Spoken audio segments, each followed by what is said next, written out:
What is going on, people? We're on time today, and I wanted to. Oh, finally, we've made it. We've made it. It's not done. Ooh, got to talk about why this has taken so long. Oh my goodness. This is the apartment I purchased, and now I'm staying here. Woo! Thank goodness.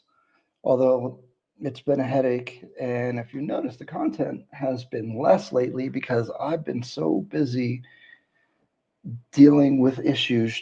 Nothing works properly, unfortunately. And that's what I want to talk about and some of the attitudes towards that. And I'm curious what some of the Kenyan folk that follow this think about this attitude because it's been hell getting the apartment together, to be honest. Oh yeah, let me text Kai because he might want to come on as well. Um, but it has been hell getting everything together. It really brings your attitude down because I like to be positive and happy. But every time you deal with somebody on like a professional or business level, or certain like contractors or people that need to do things for you, you need to have like a disposition that is very stern, or people just think you're playing around or something. And I don't like being like that. So let me, I meant to get Kai on here. I got overzealous. How do I send this to him? And go on WhatsApp. But yeah, so I moved into the apartment. The designer took a month, and it's not even done. And I had to be subject to like them sanding certain things because we changed the lights. You see the light fixture right there. That's not standard here. And they removed the other one, and it had a whole bunch of holes. And for some reason, they decided to move the furniture in before they spackled and filled in the holes. So then they had to cover everything in sand, and now there's dust on everything. Then they had to send someone to clean, and there's still dust everywhere. Nothing makes sense. I don't know why that was done that way. Um, and that's kind of like where I want to go with this. I'm still giving you guys some time to get in, but I also had the washer. The only good thing, the only good service that I've dealt with is Hot Point at Sarit. It's kind of like Best Buy. I've bought everything there. I'm going to make a video about what everything cost, getting all this stuff together, so you guys can know what it would cost to furnish a place like this on like a higher end level. Because obviously I tend to live here, so it's going to be quite a bit more quality than you could. You could spend less for, if you were doing Airbnb or trying to rent it out or whatever you were trying to do. But because I'm staying here, I want it to be super nice. So I'm still working on that. Um, Let me drop the link for Kai. So Kai, if you come on, the link is in here. Here it is. Boom. Are we early? What's up with the numbers? What's going? See, Griffin, what's going on? How are you? And I dropped that members only video. Oof, it's a spicy one. I don't know what to do about that stuff, guys. If you know what I'm talking about. That's an old video, so a lot of other things have happened since then. So I got to get back to it. But because I've been so basically this whole month has been like adulting. Yes, this is the place. Caribou. Caribou Sauna to my new place. I got the lighting down low. Well, Stack, what's going on? Thank you. Finally, I don't look like I'm in jail against that white wall. Yeah, yeah. So you got the candles going. I got the. It's getting warm. It's starting to get. The weather's getting warmer, so we got the windows open. Although I thought there was kept being mosquitoes in the room, and mosquitoes wake me up, and I can't sleep until I kill them all. And I finally found out where they were coming from. But I'm like, yo, I'm on the 18th floor, and how are we getting mosquitoes? But that can happen. Hey, looks like you finally moved in. Yes. Yes. Finally. But I'm pretty furious with the designer who did all the furniture. They are a good designer, but their business professionalism is low, very, very low. It was very frustrating. I should have been in here way sooner, and the communication has been horrible. And I'm paying, basically, she charges 25% of all the materials for labor. So you're paying a 25% premium for them to organize and do everything. And way over schedule. Certain pieces of furniture like that, the drawers don't open properly, so that's got to get replaced. And then the TV console, it looks nice from far away, but when you open the drawers, it doesn't work right. So a whole problem. And then, as I was saying, we changed all the lighting, and they left holes from the prior lights, and then they didn't spackle and paint until I had to move in because I told them I had to move in on this day, and they didn't do what they needed to do. The furniture was all in here, and now they had to cover everything in spackle and sand over a couple days. And I'm here, so I'm having to sit here and babysit while the guys are like doing their work, sanding, getting dust everywhere. It was a pretty horrible situation. And then if you guys follow me on Instagram, I show the built-in cabinets for the washer dryer. And these apartments, there's not a lot of storage. So the solution was to build some cabinets outside on the balcony that hold the washer dryer. And then there's some cabinets there. And it did not come out the way I expected. Had to fight with them. They kept coming late. We're having trouble streaming to Facebook. Okay. Dang. Let's see. Surprisingly, a lot of people go on Facebook. So let me edit. Let's see. Did it go? No. Sorry, hold on 1 second, guys.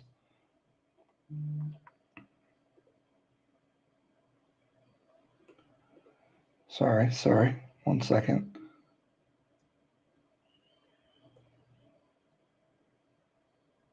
One second. Let me add Facebook now. Okay, because a lot of people watch on Facebook, or at least like people I know. Bad professionalism is a common thing in Kenya, and that's what I wanted to talk about. So with those cabinet guys, we're like, okay, I need you guys to finish by Thursday because the washer and dryer is coming on Friday, which I elected to get a full washer and dryer, not the dual unit or just a washer, because hanging the clothes and doing all that takes a long period of time. Don't really feel comfortable hanging my clothes, and they're just sitting there on the roof. And it's a lot faster to use a washer dryer. I know it uses a lot of power, and people are looking at me crazy. They're like, "Why do you need a dryer?" But I think it's worth having. Nerd Novatech, what's going on, man? How are you? But anyway, the cabinet guys late. They show up on Friday. The stuff already got delivered and installed. Now we got to work around the washer dryer, and now everything's all crowded. They measured twice, and what they brought was not fitting in the area. And it was like, I could have built it. I mean, I'm kind of handy, but goodness gracious, like it looked like a 6-year-old painted it. They put the hardware on messed up. I had to basically watch them the whole time and like be like, no, do it like this. Like I had to like become the contractor all of a sudden. So the guy at one point was like, this is Kenya. And I was like, that's really messed up for for you to say that. It's like this inferiority complex thing. Like, so what? Like that means you can't do a good job. You can't measure it properly. You can't build with some intent. Like everything just slapped together. They had to cut off a piece and then rebuild it, and then they use wood putty to hold it together, and it does it. Like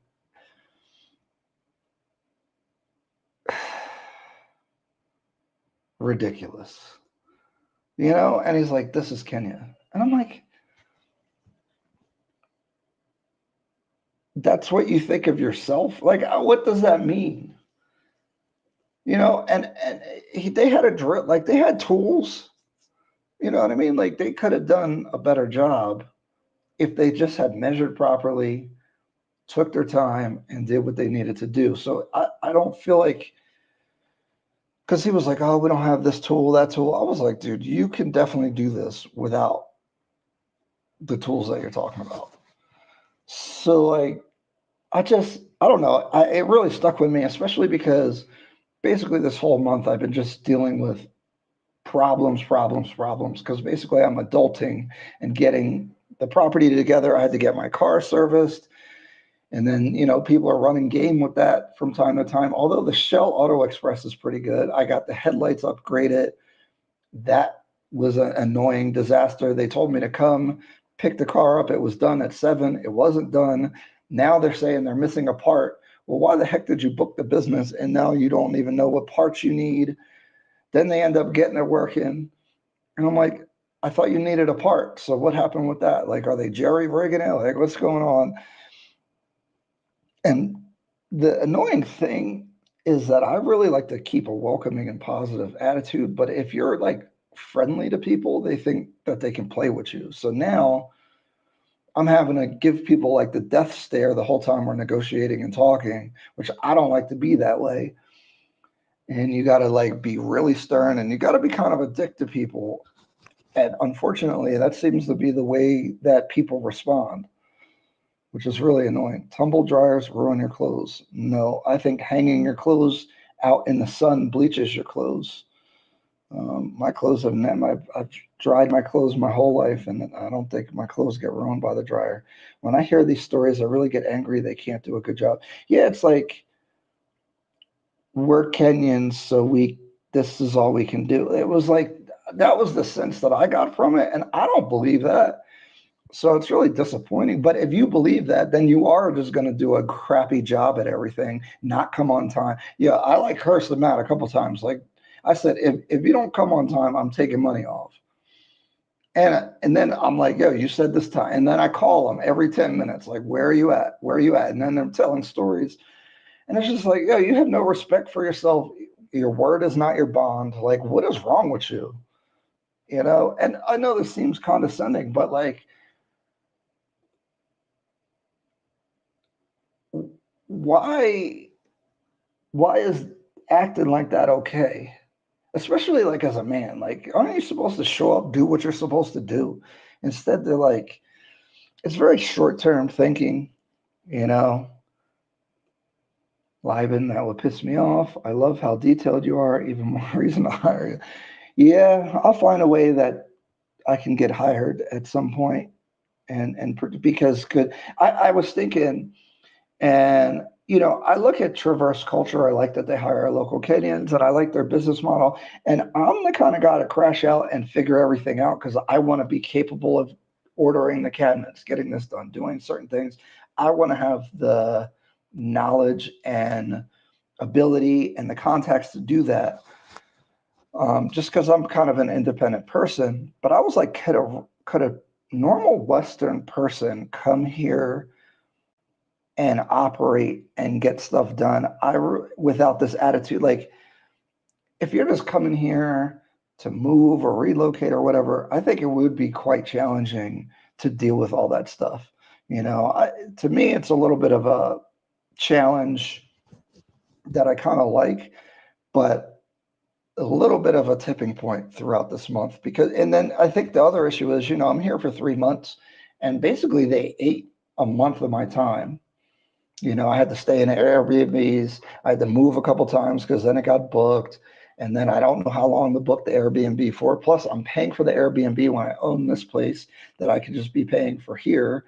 So it's been quite frustrating. But I mean, I said this on the LNN network interview that I did, that I wonder when that's coming out because that'll be interesting because it's about gentrification and foreigners moving to Nairobi and pushing out locals. That was a lot of the content. Um, I forget where I was going. I went on a tangent. Um, it can be really challenging and frustrating, to be honest. And I'm pretty challenged and frustrated. Uh, and this is something that you wouldn't experience that much unless you were setting roots down, trying to, move into places. Although I know a lot of people who have bought properties and are having a lot of trouble with their handover process. And so I realize, especially the thing is that I take for granted is I've been in real estate for 15 years, but this stuff is not that user friendly or simple. I do think most people will need help, which takes me to the traverse culture thing is that, a lot of people are skeptical of these middleman services. I know Austin Holloman gets mad that people want to go around them and talk to the people directly. But what you do need to understand is that people that are, I don't know, I can't recommend anybody. I haven't worked with anybody, but I will just say in general, having someone that has already laid the groundwork and maybe established a bit of a network and the know-how and the experience to deal with these issues could be worth it, depending on if they're actually a good service. Because I was like, and I don't, and C. Griffin, member, by the way, thank you for supporting. I don't want to get too much into customer service business. So I'm like, who could I refer people to where they will be okay? Because honestly, some of this friction could really turn people off as you get deeper into being here. I'm not turned off, but I am now quite cynical if I'm hiring someone or dealing with somebody. And I feel good. I want to hire. This is the same thing in the US when you try to hire black business sometimes. When I was flipping houses at one point, I was like, I only want to use black contractors. That didn't last too long just because of the problems that you face. So you actively want to put money in Kenyan people's hands and hire them and do good business. And then it's just like, come on, dude, like I'm trying and you're killing me. It's quite frustrating, when you have that social aspect of it. But also, and actually, was that Traverse Culture or Kim Gandhi? There was a clip where she was talking about aggression doesn't work. And that's the annoying thing is like direct aggression doesn't work. You have to be like passive aggressive and you have to like waste a lot of time because they wanted to charge me to do the cabinets on the balcony for the washer dryer, 40,000. Okay. And I put a 20,000 deposit and I said, or that it needs to be done by Thursday. And if it's not done by Thursday, I'm taking 5K off. And so, okay. And then he says he's coming on Thursday. They were supposed to come at noon. They didn't come till like 7 p.m. So I'm sitting here wasting all day waiting for them to come. And then it was like the wrong thing, the wrong measurements, everything was messed up. So they had to come back the next day. They said, we'll be here at 10 a.m. on Friday. The washer dryer then gets installed before they get here. Now everything's in the way, as I was saying. And they didn't come till what, like 2 p.m. And they're like, oh, we're still working on some things, like just making excuses. And it's just like, dude. And then the product was bad. So I'm like, yo, I'm not. Okay, so in my mind, I was like, I'll pay them 10,000 more, but I'm not paying another 20 because what we agreed on is not what happened. The negotiation of dealing with that took hours. We're just sitting there staring at each other. I'm like, I'm not paying. And I started at zero. I was like, 20, I'm only paying 20. This is not worth it. And you waste my time. Okay. Oh, no, we can't. Oh, I said, I'm sorry. He kept saying, I said, I'm sorry. I'm like, okay. So he's like, oh, well, the boards cost this much. I'm like, I don't have nothing to do with me. You waste my time, which my time is valuable. And this is not what we agreed on. So I'm not paying for something I didn't get. And it goes back and forth. And I'm like, this is like as stern as I ever, like back to my military days, like looking at people like you're going to kill them. Like that's how you have to act for them to know you're serious, which is ridiculous. And, it just kept going back. I said, I have nothing else to say. I'm not paying.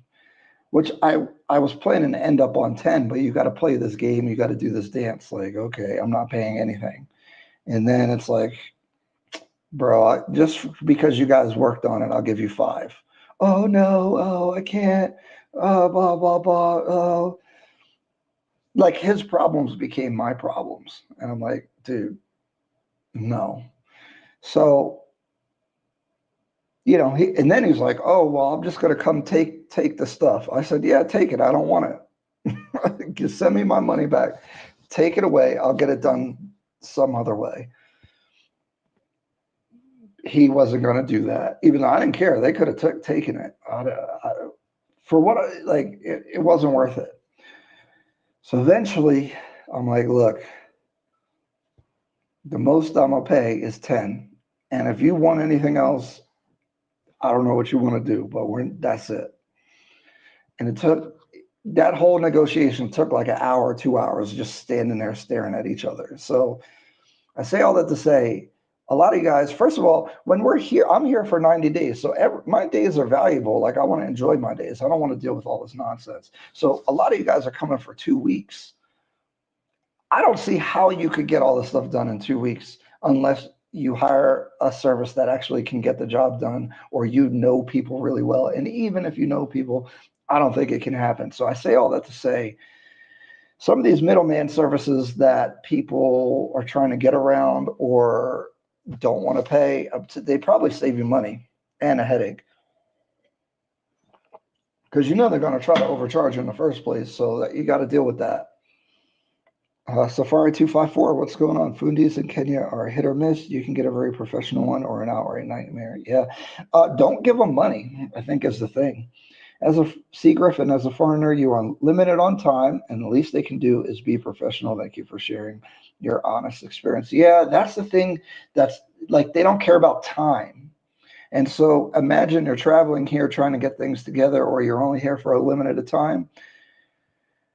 That's going to be brutal for anybody. Do you think diasporans and people relocating to Kenya need to develop a business directory or black book of businesses and contractors that deliver? Absolutely. But the thing is, like, even in my house flipping experience, contractor will be good one day, and then you refer them to somebody, and they just embarrass you the next day. So I'm super, like, it's very inconsistent. I don't know, something's bad's going on in their life or something, and all of a sudden they turn into a bump on the log. Almost like a 5-star business directory. Absolutely. Noon but came at 7 p.m. I hate my time. Yeah, I that's why the content, because basically every day I had appointments and then they wouldn't come on time. So basically anytime there was an appointment, I just had to be here all day. Hello, that was Traverse Culture saying you need to be aggressive to get things done. You need to be, yeah, she was saying that, but the way to be aggressive is weird. Considering all these struggles, is investing in Nairobi worth it if you don't reside there? I think you cannot come from no knowledge and no connections and buy in Nairobi and be very effective. You need people to help you. You need somebody on the ground that understands what's going on and can act. I think look, if real estate is easy to win, because if you're just buying in the right area, even based off of the location, you'll do probably pretty good.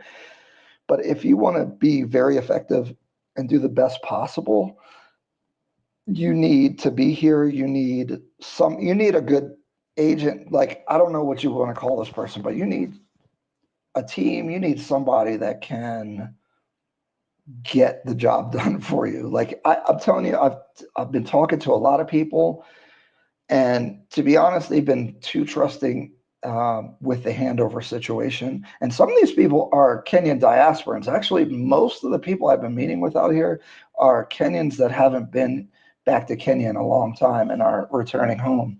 Kind of like the Black Americans, like the theme is the same.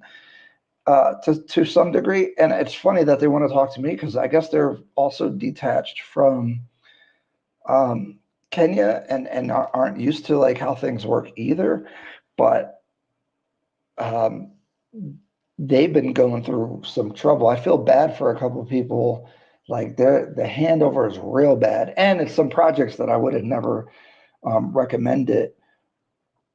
Oh, but to me, see, this is where it's hard because once you have like I have a long history of experience with real estate, so like even when I go to the sales office, I instantly have a good perception of like the organization that you're dealing with. I've gone places where like their sales office is in a junkyard, their models don't look good, the renderings don't look good. So like that's the least that you can do is make your marketing look good.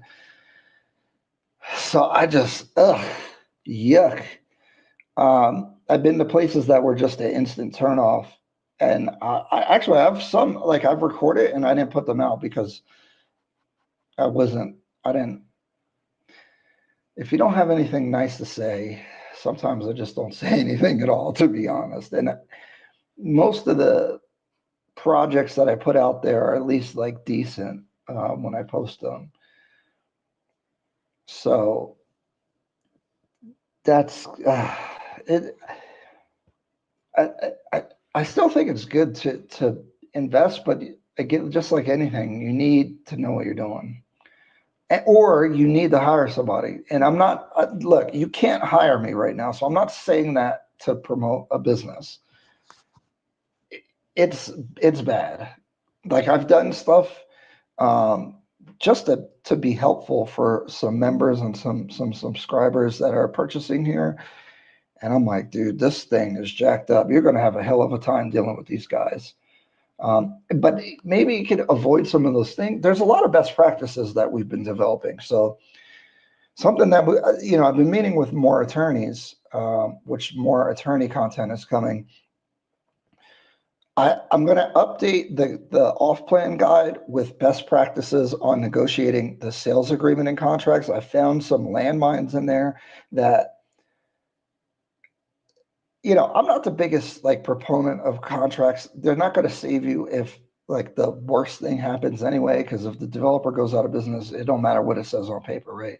But there are things that you can put in your contract to avoid misunderstandings and to protect you as much as possible, especially with the bigger companies that are more reputable. You'll be able to hold them more accountable for certain things. And there's a whole bunch of stuff that I can get into about those best practices. I'm going to update the off-plan guide. Anybody who purchased the guide, I will send you the updated version 2 or the update. Basically, I'll put a date on it, so it'll be it's going to be a living document that'll continue to be updated. But best practices for the sales agreement is definitely one of them. Where else was I going with this? Just some of the just some things that you got to know to do, like the handover situation, which some of the videos came out, but some of the stuff is common sense. Like, yo, do you think they're going to do a good job when their office is in a junkyard and their salespeople are dusty and don't speak? They just open the door. Like, what do you think the customer service and delivery of the product is going to be if that's how they're operating? But see, this is the thing. If you just land here, you don't know what it's supposed to be like. So I think there's a lot of problems. What do you think about the Jay Rello situation? I'm hesitant because I did meet the guy in person. The yelling at the lady to get out and potentially maybe put his hands on her. I don't know if he did that, but that's way beyond. I think it's not uh, classy to say the women are not attractive. But if that's his opinion, then that's his opinion. Whatever. I don't really care about that. Which is weird, is that's what went viral, not the situation with the lady that he kicked out and was cursing at and maybe put his hands on her. I didn't see it in the video. I don't know. So I don't know, man. Like I think everyone can have their opinion on that kind of thing.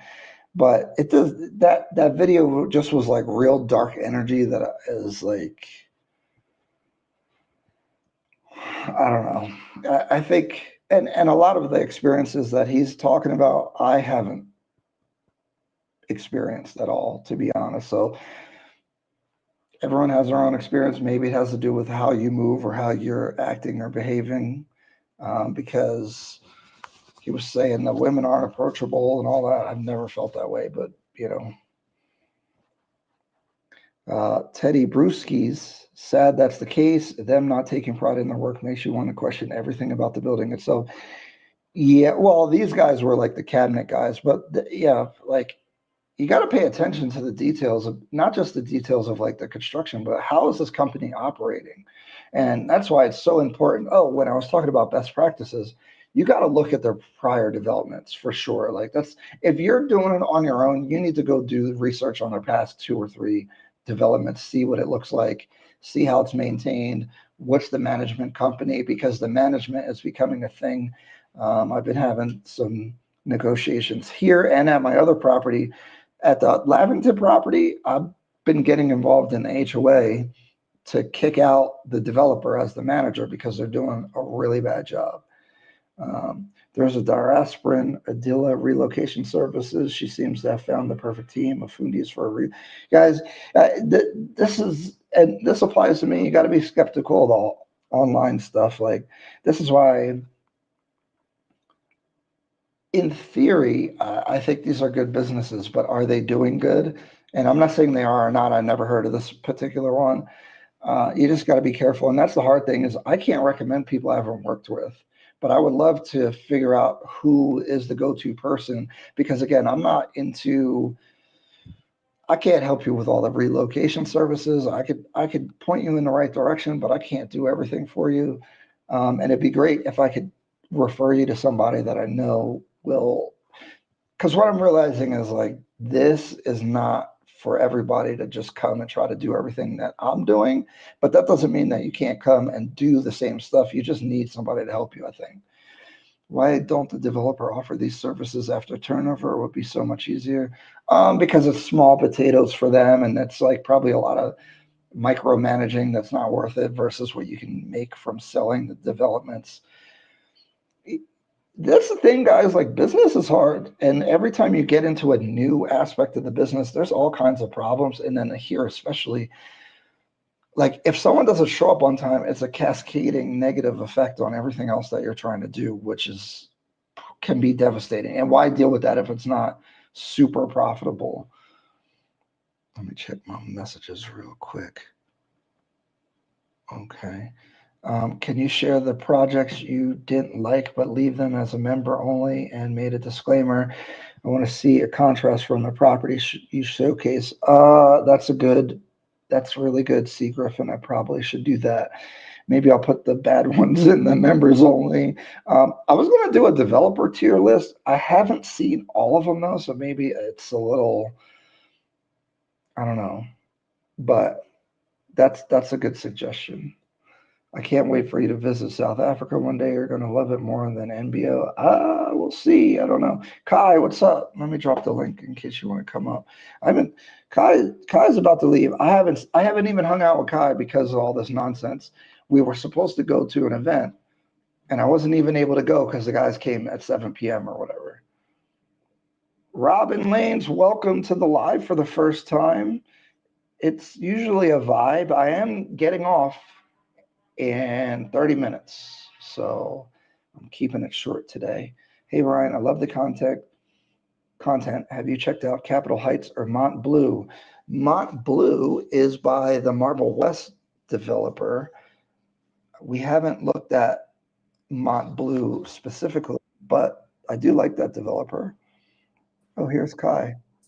What's up, everybody? How y'all doing? Hey, Ryan, what's going on, buddy? What's up? It's bright over there. Let me get through the comments real quick and then. Gotcha. Hey, Ryan, going to Kenya for 2 weeks and purchase property. It's a big risk. Expect you purchase off-plan projects and sell immediately when the project is completed. You could definitely do that. I'm just more of a long-term person. But I know you've had some success on the flips. Here's something to point out in the agreement of sale that's probably going to go in the guide, but here's free game if you were watching this whole thing for 35 minutes. Um, you can negotiate because most of the contracts don't allow you to assign your contract, which means that you could sell the you're actually selling the contract to purchase. You're not actually selling the unit, but it's kind of the same thing. Like you could sell your unit before it's completed, and a lot of times you could sell it for more. So if you bought it for 8 million, you might be able to sell it for 9 or 10 million as it gets closer to completion. And you need that clause in there to allow you to assign the contracts. Otherwise, you have to wait, do the handover, get the title, and then be able to do it. So that's something you can put in the contract. Chief Negus, PC by law, developers, contractors are legally required to be available for repairs for a period of up to 6 months after handing the property over. Problem is enforcement. Yes. And that's the thing. You have to be your own enforcer for a lot of this stuff. If you press the issue, a lot of times they'll bend and do what you want them to do. You'd be surprised, even on the off plan situation on the contracts, you can negotiate a lot, as Kai has been doing. Yes. Hujambo Yes. Ryan, interesting title today. Yes. Chief, this is good to know. There's the link. They said, hey, Kai. Epic Tale said, hey, Kai. PC What's said, up, hey, Kai. Epic? What's up, Heard you PC? How leaving you doing? soon. When will you be back? That's a good question. Well, it's going to be the holidays, so I'm going to spend some time with friends and family for the holidays. So I might be back probably early next year or something like that. Okay. And the last comment is S Bay. Ryan, they've been trying to sell it in Lower Cabete.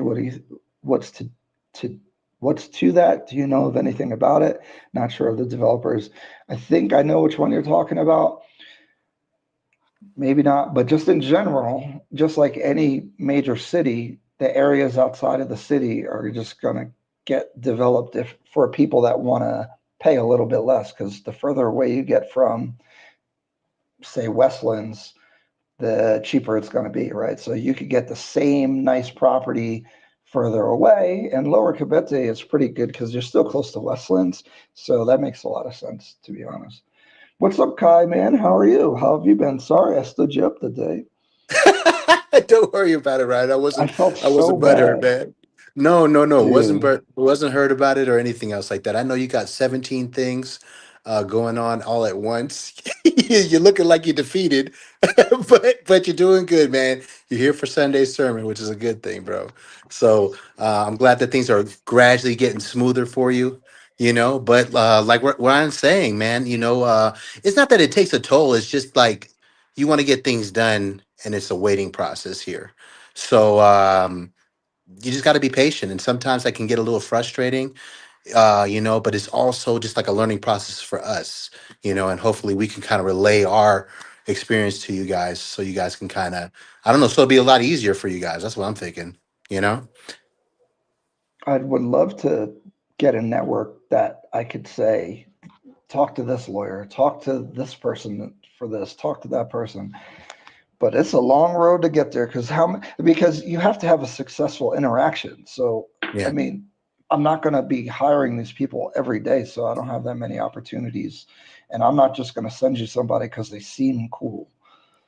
Right. And I think what Ryan's doing, which is pretty good, is we're talking to multiple professionals, sometimes multiple, actually, a lot of times, multiple professionals in the same profession. We ask them similar questions, and if they give us similar answers, more than likely that's pretty much the general rule. But we can't just sit here and talk to one professional, even though that professional might be good, without kind of verifying the information. So I do stress for the people out there to even talk to multiple people. Ryan is a good resource, but also back what everybody's saying with your own research. I think that's very important. Yeah. Well, I asked this question and then we'll talk about the lawyers a little bit. But Epic Tale says, has Kai experienced the same frustration as you before? What's been your experience overall? Okay, how do I say this in a That goes into way? the lawyers. Yeah, I mean it's well, I'll tell you, I don't know if you talked about it, Ryan, but I was talking to Ryan earlier this week, and I was just like, paperwork is not moving. And Ryan said, "Well, just come down to the headquarters and talk to them." I've been going back and forth with a contract that I'm doing for the past month, and it literally was all resolved when I went down to the developer and just handled it right there. I mean, literally, he picked up a phone, said, "Put this in the contract." Yeah, yeah, boom, done. And that's the issues that I think that my frustrations that we're having. You want to get things moving. You're trying to be respectful and understanding, and we understand there's a cultural difference. Um, but certain things just don't get moved unless unless you're here or unless you push the point. And me and Ryan were having this discussion uh, a few days ago, but you have to be your own advocate. You have to be your own point man. Unfortunately, that you have to lightweight kind of micromanage the process here.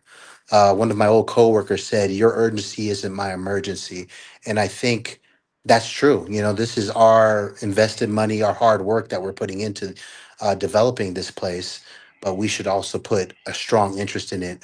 I'm not saying that you can't rely on the professionals here, but you have to lead the charge, is what I'm trying to say.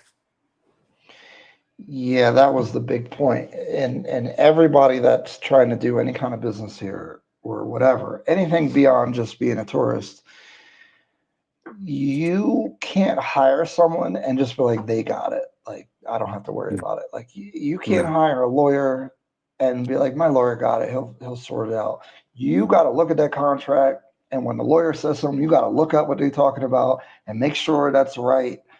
Because if you just leave it to them, even the best people out here, you cannot defer to anybody, to And be honest. let me pad that up too. We're not saying that these lawyers are not right. We're not saying that. These lawyers might be right, but I feel that you have to verify it for yourself um, when these lawyers tell you something, and you kind of have to create a presence that you are that this is very important to you. Otherwise, it won't move in the way that we culturally are comfortable with. And as I said this to Ryan, I don't know, a lot of Americans or just foreigners just might have a week here, might have 2 weeks here. And me and Ryan were actually thinking that maybe that might not be enough time for someone to get stuff done. So imagine you got 2 weeks here, right? You're buying a unit, you know, you're trying to go through all this paperwork, you know, you're thinking about this unit, you're thinking about that unit, you know, and then things are not getting done. You're waiting for stuff. And then the next thing you know, just like that, 2 weeks go and you haven't got step one done, you know, which could lead to a lot of frustration. So I want you guys, stress you guys that you guys kind of have to hit the ground running, honestly. Do your due diligence, do your research, be on Sunday Sermon with Ryan. He can give you some good information. Book a consultation with Ryan. He can give you some good information. Um, but it's something where what me and Ryan are learning is exactly that. You just have to hit the ground running because we came in here learning as we go, and that is pretty much a long process. Yeah, you have to be your own advocate 1,000%. You cannot rely on somebody to do something. For example, Kai has two lawyers that he's like cross-referencing the two lawyers, I am. and he's like, I this am. contract is taking long. They keep going back and forth. We go down to the office, and I know a lot of the salespeople there, so I was like, yo, what's going on here? And there's like, here's the couple issues on the contract, and it's like, let's address this one now. And he calls the lawyer right when we're sitting there. Okay, we Yeah. could change that. Okay, we could do that. Okay, done. Now this happens in the United States too. Like if you're purchasing and you use a lawyer to purchase, the negotiation takes forever because the lawyer only responds every 48 hours or whatever, and Right. then the other lawyer takes 2 days to respond. So 4 business days go by with two emails that went out, and then they might not communicate to you for another day or two. So Right. by then, a day, month could go by just to resolve one thing. So Right. And this it is was not easy. talking bad about the lawyers. It's just we have to understand that the lawyers might have other things going on. other cases that they're dealing with. But They either just way, don't in care about general, time, dog. yeah, I'm yeah. not I mean, running like that Ryan boat. gonna keep it real. I mean, Ryan's gonna keep it real. People don't care about time here. I'm just trying to be nice I, about it. But at the end of the day, it's like your time, your urgency isn't their emergency at the end of the day. So you have to kind of push the point. I strongly do feel that you need a lawyer for reference. You need to do your research for reference. A lawyer that you're comfortable with that can explain it. Um, and if you don't like what the lawyer is saying, get another lawyer. That's what I'm pretty much doing. I'm fact checking everything while I'm going through this because yeah, I'm just fact checking everything. and let's keep it real here, though. But see, guys, it's hard for me because I don't know what a normal person. I do this shit, So like, it's a little Yeah. bit different for me when I make recommendations. I may overlook certain things. So, for example, um, guy's lawyer was like, they'll never agree to that, which I think is crazy that a lawyer would tell you that. Like, no, you're work on my behalf, fight for it. Like, what's going on? Right. And it was Right. something that we had already negotiated when we came in person Right. that they Right. were willing to do. Right, right. And these are the reasons why you have to kind of like understand that paperwork. Now, me and Ryan have been doing investing in the States now here. So we might be more well versed in it. But yeah, you gotta put your foot down and just stand up for yourself. You you got to be able to talk to these developers and build a good like a rapport with them. You have to maintain a presence because when you allow other people to kind of just handle the business at this moment, I don't feel the business is going to be handled. I just don't feel your business is going to be handled. And remember, people, y'all got 2 weeks. Y'all It's got two impossible. weeks. You look at The, Ryan over here, man. Ryan's already just I mean, he rubbing his head. He trying to fight a headache, the, you the know. other, But the other, but you yeah, guys got 2 weeks, and we've been here for a few months, So you guys got to like really push the ball, not be aggressive or anything else like that, but create a sense of urgency for these people that you're not going to go away until this gets resolved. yes. The other issue is if you're coming for 2 weeks, even if you know what you're doing, your time just gets eaten up by things. And Yeah. so then you'll be less effective once you have to go back. If you can't complete the handover in the 2 weeks and get them to do all the repairs, now what are you going to do? And so even if you know what's going on, now you've left, you can't rely on videos to be able to do a proper handover to make sure your property's good because it'll miss stuff. So just in the reality of doing some of this stuff, it's it's it's not that easy. I mean, it kind of like to buy is easy, but to like get your hands on everything and protect yourself and make sure um, things are good is a little challenging. Yeah. Oh, wait, Sid's here. Hi, Sid. He's doing Hey, Ryan. dishes. What's going on? How are you? Since that, like he eating dinner or something like that. Hey, hey, Freedom Ryan. said, Mambo, Ryan, Sasak, hi. Late today, Ryan. Are Oh, you finally in your own apartment? Yes. Hold on. This is the apartment. Here we are. yay! Did you tell him about your It's not experience? fun. With the designer, yeah. I'm gonna No, just your whole get the, move-in process. Did oh, you tell him about everything with the utilities and all that other uh, type of stuff? I didn't say anything about the utilities. Oh, with the Okay. gym? Oh no, no, no, no. I'm not bringing that up. I'm talking about waiting for the utilities. All that other type of stuff that was happening with the utilities. Like your experience with that. Did you tell him all about that? Well, it wasn't deep. Was I waiting on the utilities? I basically been waiting on people to install things and deliver things, and the furniture was the biggest thing. And the designer Mm. does really good design concepts, which a lot of these principles in design, and I'll make a video about it, are like I've taken some interior design classes. It follows a lot of the structures of interior design, which I think is good. It was just a professionalism time. I feel like they had a party here. And they used some No of the lie. Are you stuff that they bought. serious? Yeah. Because there was like Yo. there was new glasses in the sink, and I'm like, yo, I'm paying for new stuff, and y'all using the cups? Like what? Did you talk about the situation with the ceiling and how they put in the furniture Hmm. first? Ridiculous. Explain Yeah. explain that aspect of it, and this is the reason why these are some of these frustrations. Yeah, they replaced all the lighting fixtures pretty much, which I like. That's a really nice light, actually. But there's holes remaining, and you got to spackle and paint them.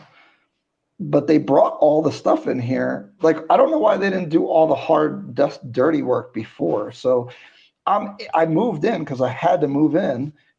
And so now I'm sitting here with everything covered and them sanding in their face. So, and dust goes everywhere when you sand. Like, it's crazy. So it's pretty bad. Brian So said imagine bubble you cloud. guys, Me love Kenya. Go but ahead. just imagine what you guys would happen. Ryan had his couch there already, and they're doing all this dusting. So now the dust is going to get on the couch and everything else like that.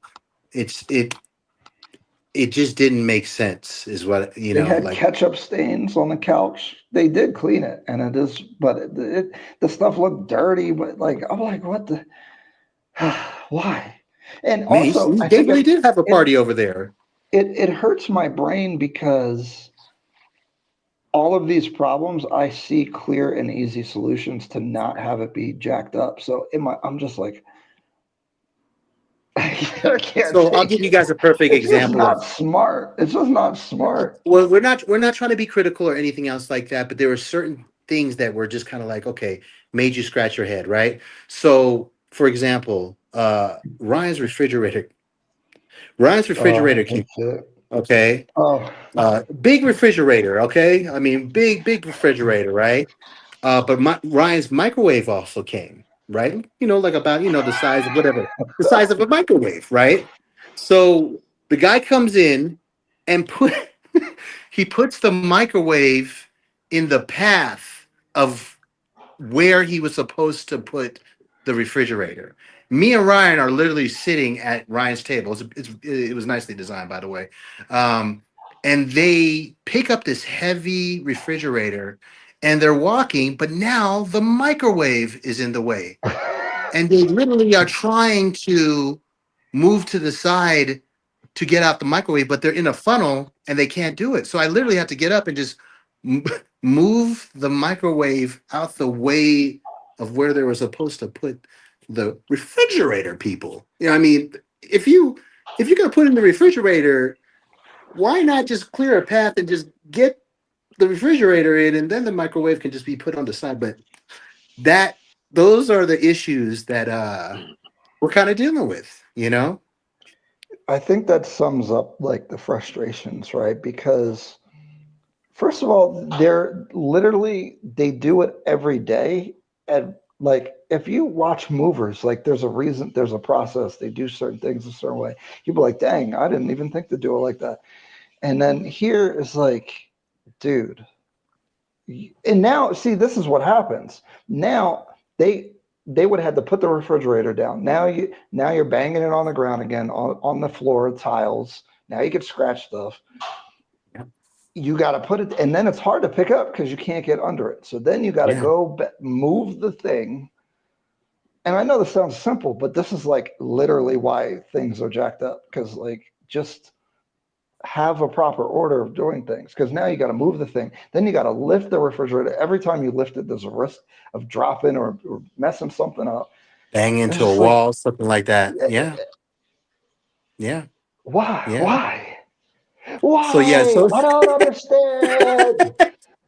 so we going out and Ryan is just twisted right now, like we going out, we're going to get some dinner, but it gets frustrating. It does. It can be very frustrating. It's frustrating because I want them to win.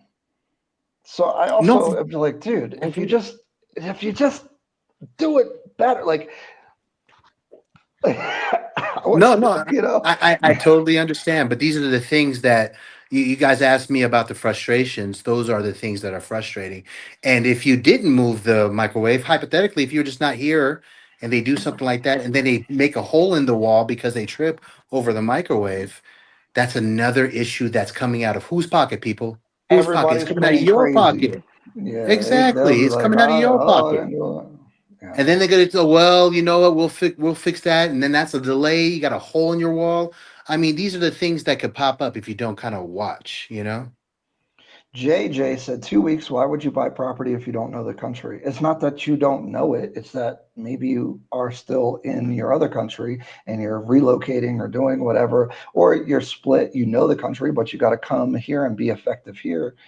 Um, And then it's also still with that challenging. question, and also with that question, yeah, these if the market is hot and you have an opportunity to get a top floor in one of these places, you're gonna put an offer on that and then kind of try to figure it out as you go along with the paperwork. So the Hey Ryan. opportunity might be there in the 2 weeks.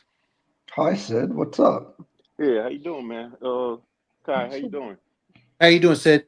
Yeah, I'm fine. Good. You guys doing an amazing job, man. Thank you know, you're Oh, thank really Thank you. you. doing good stuff for everybody. Whether Thank you. people planning to buy property or they visiting, your rules are well defined, and you're doing extremely good job. Um, but then, yeah, Thank when you. it comes down to buying property, everybody have something to purchase in the RB. It depends what the reason you buying a property is for. Are you buying it for long term, or are you just buying it to make some money quick? But if no matter how terrible or bad the project is, if you buying it for short term to sell it, you will always sell it and make some money, right? Or what if you're buying it for long term, uh, then that's a different situation, you know. Especially if you just go in there for 2 weeks. 2 weeks is not enough for anything, you know. Yeah. And especially if you don't know much about real estate market, like Ryan and Kai, Yeah. Yeah. that's a big risk, Yeah. that Yeah. you're taking. So, Hmm. and then the one make this is Africa in general. Now most of these countries they're just 60 years old, so development Right. still going on, and when system is too bad, things are cheaper. That's the best time that you can invest and grow, Right. right? So why most of us live in America now to go to most of these third world countries because of the opportunity for long term. So if you can keep your hand dirty right now, in the long term you're Hmm. gonna gain. And things not perfect, but this is the best time to do it, right? Yeah, that's a So good point because these are problems. You're you're paying for the problems, like you're getting the discount because of exactly what you just right. said. So I mean, I want people because I there's so much like overly positive content. I just want to be realistic about things. I still love being here. I'm Yeah. super happy once I'm established. I won't have to deal with as much of a headache. It's just that it's happening all at the same time. But also, I just imagine someone that isn't as invested in researching and going through Right. the grind and going through all the problems. They're going to have a hard time. But I got to talk about this comment because this is exactly where I was going with this. JJ said, "You are complaining about Kenyans being Kenyans. You don't know the country." And so I feel like that's such a self defeatist attitude. Like, you can't know how to move things in a proper way. Like, are you saying that Kenyans can't like move stuff? They can't show up on time? Like, what does that really mean by saying Kenyans are being Kenyan? Like, they Yeah. can't And I do a think good that's job? just, yeah. And I think that's just such a mean statement to say, oh, well, that's Kenyans being Kenyans. There are hardworking Kenyans out here. Yeah. Me and Ryan talk about that, and maybe Sid talked about that as But I bet well. you this There's guy's people that get Kenyan. it. Yeah, I I, know, but you can't. And if he can say that, but at the end of the day, if you spread that out there, that kind of discourages people who are new to this channel to work with the Kenyan. And I don't think that should be the right thing to say. I mean, I think there are hardworking Kenyans out there that are working, and of course, but just is certain that? people. I'm sorry. I No, was go going to ahead, go say, ahead. is that a common attitude? That's really what I want to know. Because if that is what it is, okay. That's a Because self-defeated now, statement. It's almost like yeah, defeating yourself or saying that the system can change. Or if they're doing terrible work, yeah, we Kenyan. This is what we good at doing by doing bad job. You know, Yeah, it doesn't make no sense why someone would say that. but that's literally what the guy said to me, building the Yeah, cabinets, was like, this is Kenya. When I was like, yeah. yo, do it like this. He was like, you don't understand. This is Kenya. The fuck does that mean? You can't measure? Yeah, What are you talking about? yeah. But we just have to get the same mentality of the other foreigners, like the Indians or the Lebanese or the Arabs, Somalis, South Sudanese. You know, people go and fight the system to see whether it's comfortable to stay there to deal with all these things, or you doing something for long term. You know, we just have to fight it and try to Yeah. make it work. You know, if it were easy, It's everybody would do it. But cost it's wise, it's effective. It makes sense. You know, uh, it's so it's disappointing or deflating when even Kenyans say that they can't do a good job. That's crazy. And yeah, what we're Like trying to do is we're trying to work. We're why trying to should work I with the believe in people. you if you don't believe in you? That's crazy. right. So sad to Yeah. hear that. Sid, this might be appropriate for you, Sid. Guyana Brent. Hello, Ryan. Other than a loan, HELOC refinance, what's best way to get the equity out of your home when selling being the last option? I think those are the options, although I don't recommend them to leverage your home to buy property overseas, to be honest. But I'm a little conservative on the debt at this big old age, as they say. What do you guys think about that? Yeah, I mean, everything that you do in Africa is a risk, right? We all, everything that we do right now, we're taking a huge risk and we're doing it on a cash basis. We're not dealing with loans, specifically me. I use my own cash to do these things. I invest in other West African country and the money comes in. I try to buy property in Nairobi, in Kenya, which is more of like a cash. Or the only property that I bought in America so far was the apartment that I live in New York City, the 3 bedroom. But since then, that was a Mm, burden on me. They would be paying a mortgage. That was a lot for me. So everything that I'm doing in Africa is on a cash basis. So refinancing your home and take that risk to invest that in Nairobi, and you only going to stay for 2 weeks, that's a huge risk. I would not do it. Um, I don't think it's a good thing to do. And again, what are you buying it for? Are you buying it to stay in there, or are you buying it to rent it out? Or Mhm. what is the purpose of you buying property in Nairobi? That's what you have to look at first, you know, because of some other West African country, when you invest, if someone refuses to pay your rent, you can blame military guy or police officer. They can throw them out of the apartment. You can put someone. But working here, I'm not too used with East Africa. I don't know how the rental system works. So if you refinance your home, put yourself in debt, and take that money and invest in Nairobi, what are you doing it for? Are you going to move there? Do you have a remote job? These are all the things that you have to look at.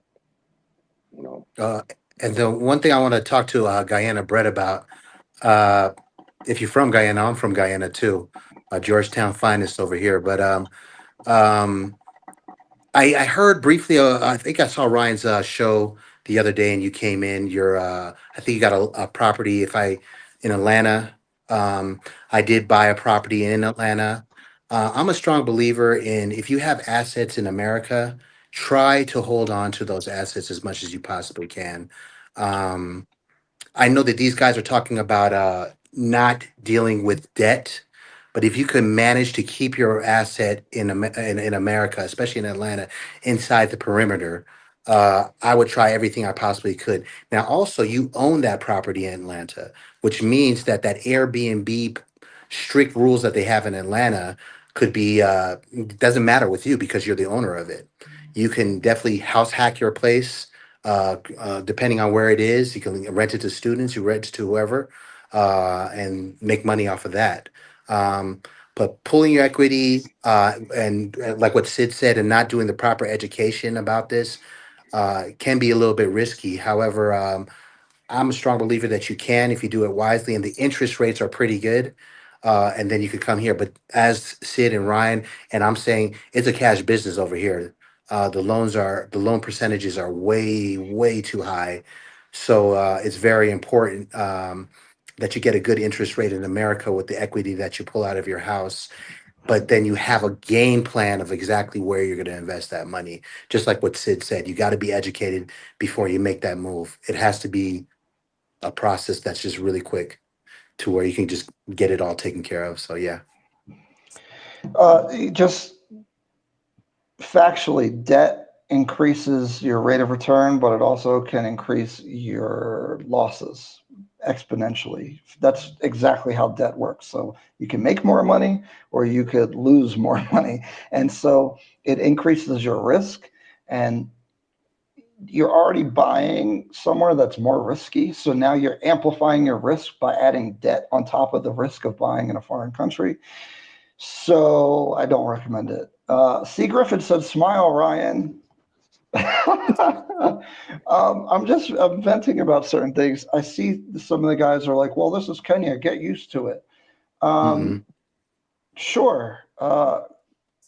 Okay, but here's what's going to happen. Hmm.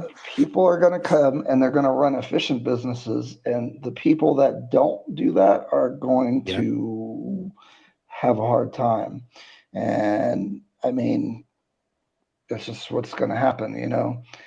Um, I And it's gonna, understand. Like, are you saying yeah. the culture is just like what do you like? Tell me exactly what is the culture that I don't get? Like, not being timely and efficient and doing like meticulous work. Like, And let what do me you ask you mean guys, about the yeah, culture? and let me ask you that. So if you're saying that exactly what Ryan said, does that mean that that means that you wouldn't want to work with that person? You know, so you're gonna work with whoever doesn't do that. And I Yeah, and don't I know think that, Kenyans have the same problem. So I don't know. It's just that like I know the solution to it.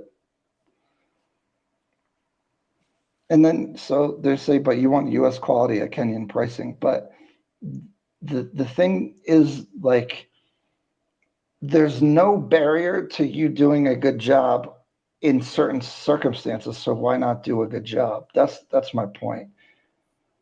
Like if you can measure and make sure everything is like it, that doesn't cost money to do it better.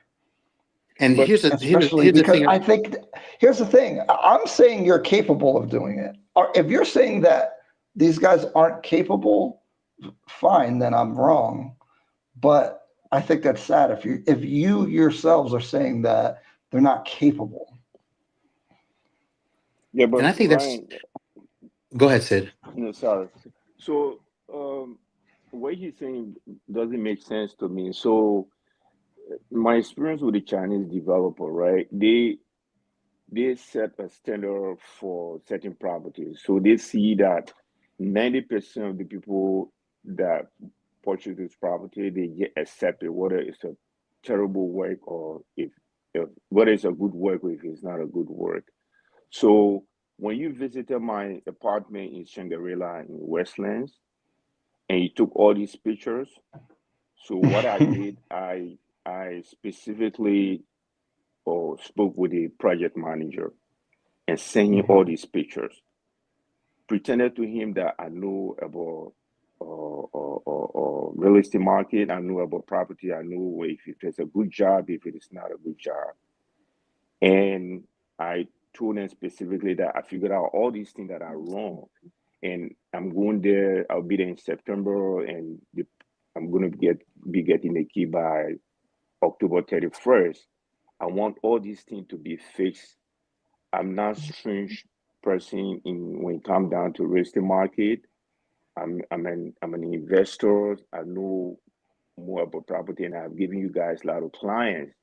If this is the quality of the property that you guys going to give me, I'm going to make sure that all the clients that I gave you, they're going to make sure that they don't buy from me anymore. So almost even their boss in China called me and told me that they're going to make sure that they make me happy. They're going to fix everything 100%, right? Because they knew very well things that you Ryan went and and send me the pictures, they know very, very well that this everything that you show was not 100% was terrible job, and they were worried. They were almost every day they would call me and they want to make sure that they make me happy. The reason they're doing that, they can do good job, but just because people accepting whatever they give, that's why they don't want to think about quality of the work, you know. And sometimes we blame the Kenyans. It's the developer itself because they just don't want to pay the employees. So they think that people that are buying this property, they can accept it on any kind of condition. So since when I told Mhm. them that, they call me almost every day to try to make me happy.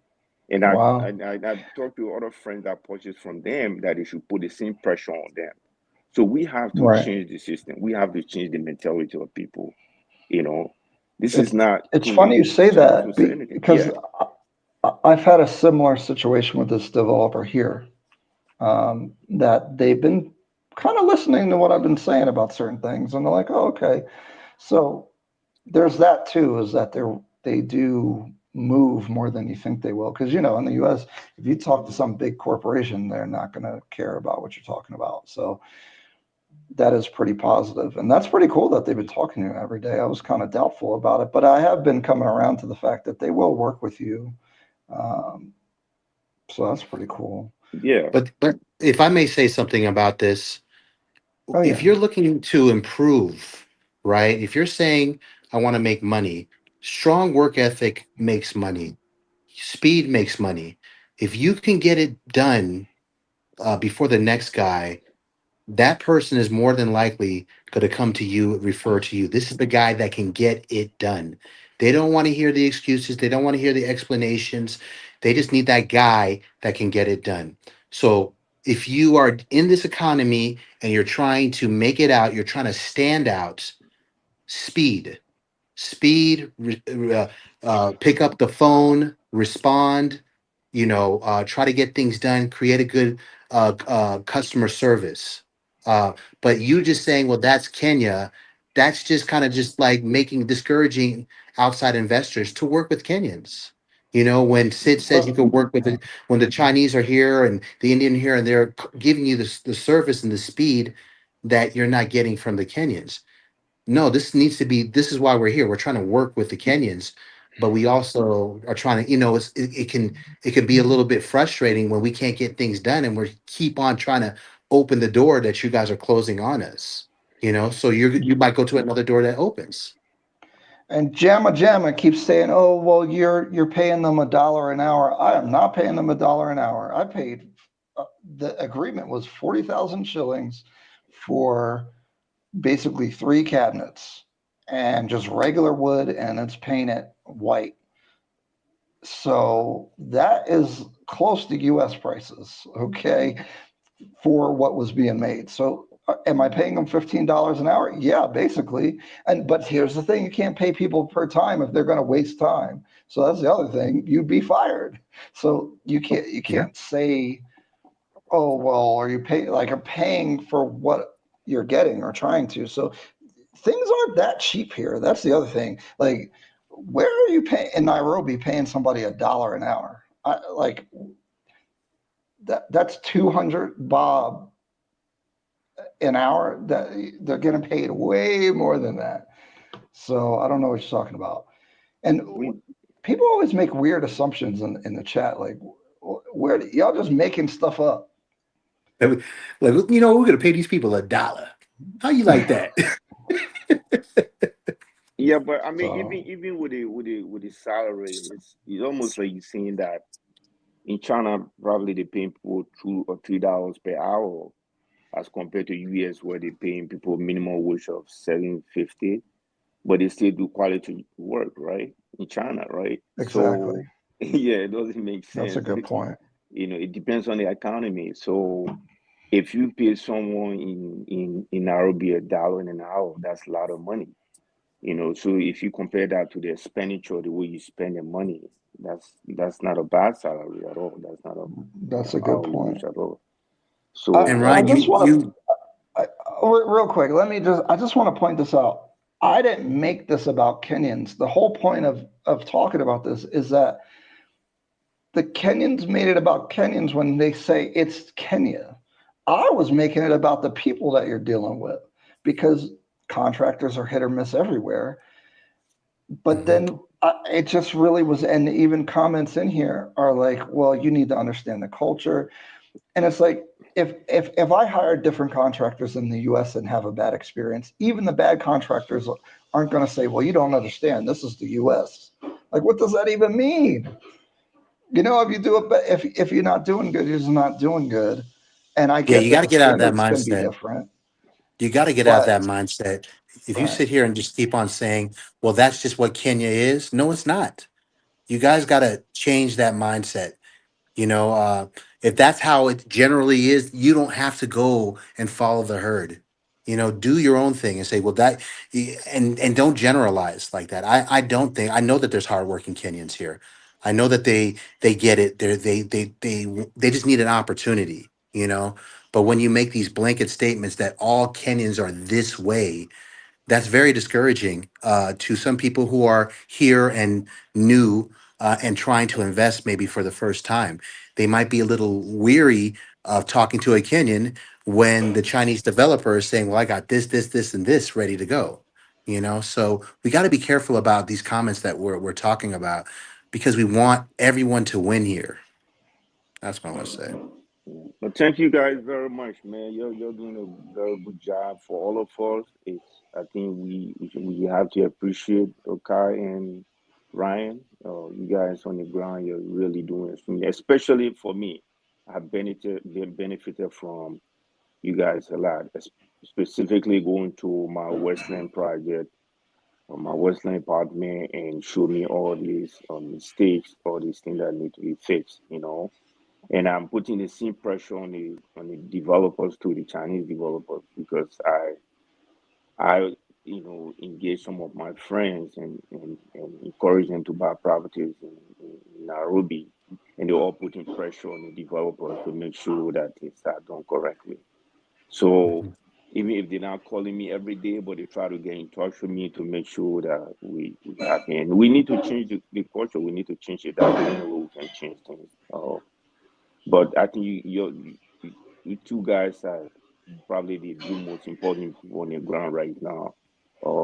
Reverse wow. culture, they are good. The other, people that are on the ground, they are good. But a lot of people focus on buying properties. But what are the quality that they're getting? Are they getting the what they're paying for? And you guys showing all of that to us. But thank you very much for doing a good job for us. Okay. Thank you. I Thank you. appreciate it. Thank And you. let's keep Uh, talking and sharing yeah. notes and keep doing better. I appreciate you, Sid. Thank you. Yeah, I'm gonna get out and I'll be listening to you guys. Thanks. Bye. Yep. Uh, And I was See you supposed to soon. be off 15 minutes ago, but I'm waiting on some. Levy, what's going on? Let's see what he's talking about. Austin Holman says creating businesses first is better than buying apartments. Apartments only employ the maid. Business employ multiple people. It prevents resentment against foreigners. What do you think? I don't think anything that you can do will prevent resentment with certain segments of people because they're just going to be mad regardless. I agree with the spirit of what he's saying because businesses are going to hire generally more people.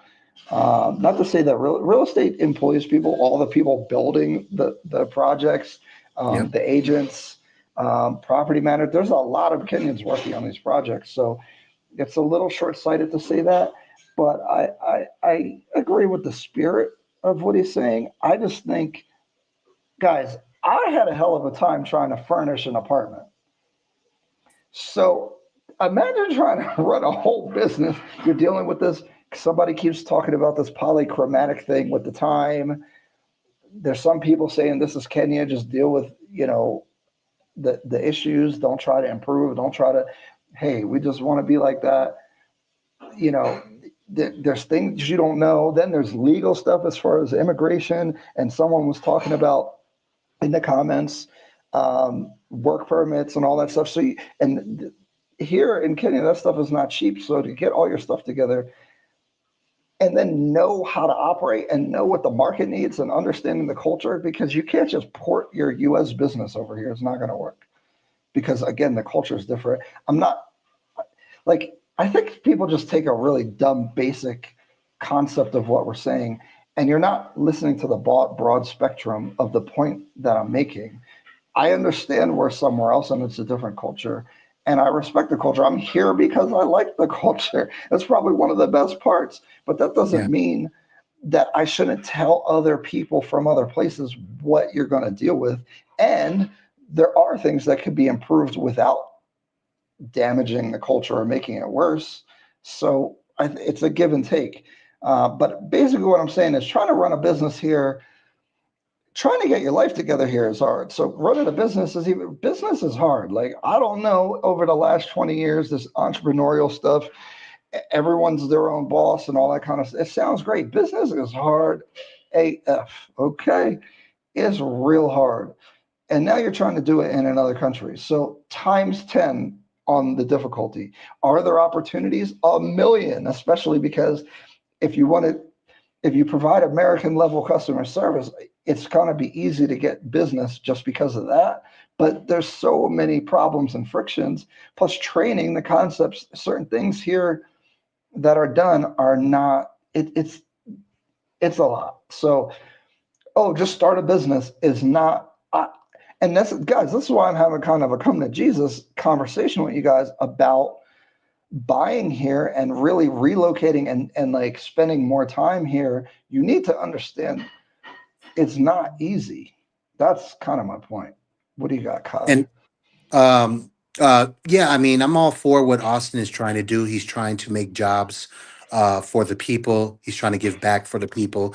If you start a business such as a restaurant, that's going to hire a lot of Kenyans. I understand that, and it's to each their own. As you know, me and Ryan are just doing the investing thing, so maybe that might be our focus.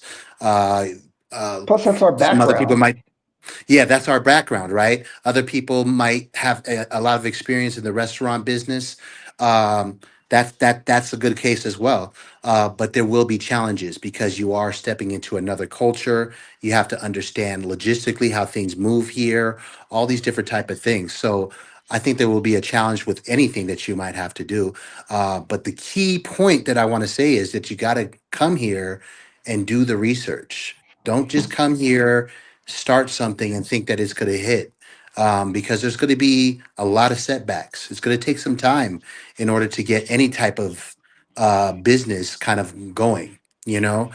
So take your time, do your research, and work with people that are knowledgeable, that are here, that can help you get that off the ground. And guys, like, I could sit here and be like, everything's amazing all the time, because that does really well as far as content, and it won't make anyone upset. But I feel like it would be a disservice to everyone to just like not tell you like the potential or the frictions that you'll encounter. And so again, this is informational, and they're like, oh, I feel like you're talking down to us like children. But the problem is, if you concede and say, "Oh, that's just how it is," and we can't do it. I mean, aren't you taking that position? So I don't know. I went blank. Did the doorbell ring or something? Oh, he might have dropped. Okay. JJ, nothing they said is disrespectful. Oh, he's back. Okay. Stop lying to Ryan to use proxy against your xenophobia. What is going on in here? Oh, I hate when y'all be killing Austin. He's Man, just why y'all be like, going after Austin? Like, I get it. You guys, this is the thing with the internet too. Like, y'all take people too literally, because he kept saying the buildings are collapsing. And then in another video, he was like, I don't really mean they're collapsing, which you didn't get that. You know what I mean? Like, it's the internet, and that's how he does stuff. And that's why he's so big, is because he speaks that way, is a bit belligerent about it. But like, come on, see between the lines. And I feel you. I like, we have a certain experience, so but that's why I don't get offended at his point of view. I don't care if you think real estate sucks. Don't buy. yeah, My whole that's his my that's whole I career. Right. But people told me my whole life real estate was a bad thing. And Yeah. I bought property here in Kenya off of real estate, and I'm basically semi-retired off of real estate. So keep Yeah. telling me it's not working. I don't. Maybe it doesn't work for you. I don't know. But at the end of the day, Austin has his opinion on things, and he's entitled to his opinion. I mean, he's a young guy. He's being young. I mean, like the guy's a young guy. He's doing well for himself. I wish him the best. But I think you guys go a little bit too hard on Austin. I mean, he's navigating his life. He's living his life. He's enjoying his life, and he's entitled to make his mistakes, just like how we all did when we were his age. Now he has his own opinion, and that's okay. Yeah, I don't care if anybody doesn't like real estate here. Yeah, if they don't like real estate, they don't like real estate. It's fine. Yeah. Tina, member, what's going on? Thank you guys for doing the good work. I appreciate that, Tina. Thank you, Tina. Because we do, and it's fine that we get pushback because I get how it could sound critical, and I guess it is critical. But I mean, Well, I'm that's just my saying it opinion as about that. constructive criticism. I'm not saying it at all like condescending. I mean, we have situations where we go into establishments in America and we're like, man, it could be better this way, this way, this way. I mean, it happens all around.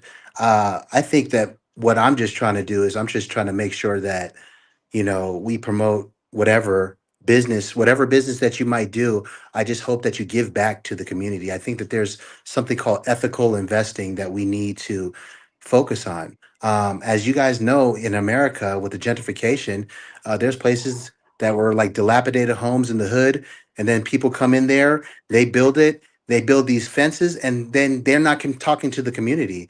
That's not what we're trying to do here. We're trying to invest into Kenya, but we're also trying to help as well, as far as making sure that everybody gets money here.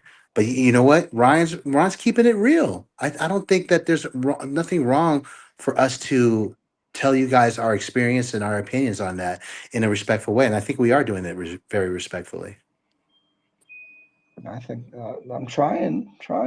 But to be honest, it's a hard balance to be honest, but also realistic, I guess. Let's see. Oh my God, the Austin hate is crazy. People should open to learn and stop being lazy. Oh, paying for a service and expecting a certain quality is not telling people how to live. He's sharing his experience. Thanks, guys. Yeah. I'm from Melanie. I wasn't thinking about investing in Kenya. I guess I was thinking if I was to sell my home, I would invest in different markets or simply just keep it as a rental. That's the trouble with your personal house as an investment because you Yeah. have to live in it. So then it's like, what do I do? To be, it, I don't know, man. I Well, if you could convert that basement, that'd be huge. It all depends if it's within the regulations, though. Don't convert a basement, and as we talked about with the permits, those permits will mess up the resale of your property. Oh, you guys made friends with each other. Sorry, I skipped some comments, but if you want to make sure it gets read, send a super chat. Um, or simply just keep it as a rental. I think I'm not big on U.S. real estate. I think go finding the right markets is the right idea if you're staying in the U.S. though. Like if you're in a bad market, um, move, buy somewhere else, buy an up and coming. I know the Carolinas, North South Carolina are kind Well, of cool Carolina right now. is hot too. Yeah. Nashville, Tennessee, certain spots in Arizona. Texas is a little saturated. The prices have run up. Those second or third tier places where we're starting to see um, price increases and activity is probably a way to go. But now you got to learn a different market, so it's not that easy either. Let's see. Austin is telling people not to buy real estate, but open restaurants, which are extremely competitive in Nairobi. The restaurants out. See the Dude, restaurants. I restaurants. got a lot of criticism about. They are amazing. See, They're so amazing, but it's a competitive. It is a yeah. competitive market. Any Well, that's place what I'm that you make a saying. restaurant is it's the fail rate is extremely high. I'm sorry to say, I'm not trying to compare it to a restaurant, but real estate isn't. I mean, real estate is slow but steady, depending on where you buy. A restaurant, you just don't know. It can just there's so many variables in a restaurant that can make or break it, you know. But if you're good at it and you know your food is going to be good and you did the research, um, you know, that's something that you can do. You see, this is my point. Don't think you coming from the U.S. You're going to be better than the restaurants here because they're good. They're good. I'm They're good. critical of some of the contractor stuff because that's what I know and I see the gaps. Research is important. See, but Yes. researching online is tough. Austin is just trying to sell his seminars. I wouldn't take anything he was saying about business or crumbling buildings. He was a barber trying to tell someone how to start a business. Jesse Whitehorn, member, shout out to you, man. Austin is a grifter. These combos are big boy. That's too much. Come on, I guys. don't. That's a lot.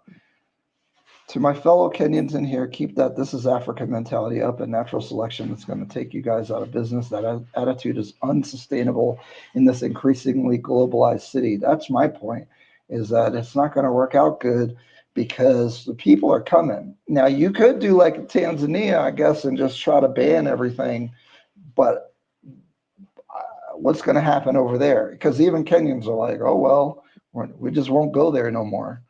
And then what do you think happens to their economy? You know, so even within the region, you could see how that can affect stuff.